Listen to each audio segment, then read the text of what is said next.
ముఖ్యంగా జనవరి 22-23 తర్వాత వరుసగా ఏకబిగిన మొదలు హరీష్ రావు గారిని, తర్వాత నన్ను, ఆ తర్వాత రాజ్యసభ మాజీ సభ్యులు సంతోష్ గారిని, తర్వాత మా అధినాయకుడు కేసీఆర్ గారిని వరుసగా విచారణకు పిలిపిస్తే మాకు అప్పుడేదో అనుమానం వచ్చింది.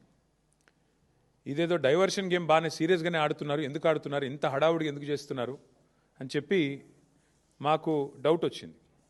ఆ డౌట్ వచ్చిన తర్వాత మేము కూడా తవ్వడం మొదలుపెట్టాం. ఏది కవర్ చేయడానికి, ఎందుకోసం ఈ కవర్ డ్రైవ్లు, ఎక్స్ట్రా కవర్ డ్రైవ్లు అని జాగ్రత్తగా ఆలోచిస్తే దొరికింది మాకు ఒక పెద్ద ఫ్రాడు, ఒక పెద్ద ముఖ్యమంత్రి గారి బినామీ భాగోతం ఒకటి బయటపడ్డది. ఇది జనవరి 23 నాడు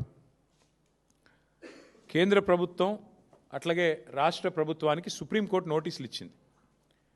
KLSR అనే ఒక కంపెనీ, ఇన్ఫ్రాస్ట్రక్చర్ కంపెనీ, ఈ కంపెనీ ముఖ్యమంత్రి గారి బినామీ కంపెనీ.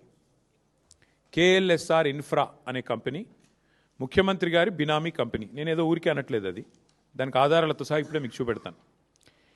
ఇప్పుడు నేను ఈ మాట చెప్పంగానే కొన్ని ఛానళ్ళు లైవ్ కట్ చేస్తాయి, అది కూడా నాకు తెలుసు, పర్వాలేదు.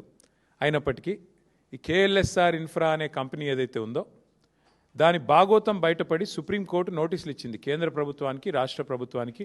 వెంటనే మరి ఈ దివాలా తీసిన కంపెనీ ఏదైతే ఉందో 6,000 కోట్ల రూపాయల వర్కులు వీరికి దివాలా తీసిన సమయంలోనే, స్పష్టంగా నేను చదువుతాను, మీరు వినండి. ఏం రాశారంటే, centre and Telangana get Supreme Court notice for KLSR Infratex insolvency fraud. The company allegedly secured government tenders worth approximately rupees 6,000 crore during the insolvency period without the authorization of interim resolution professional. IP professional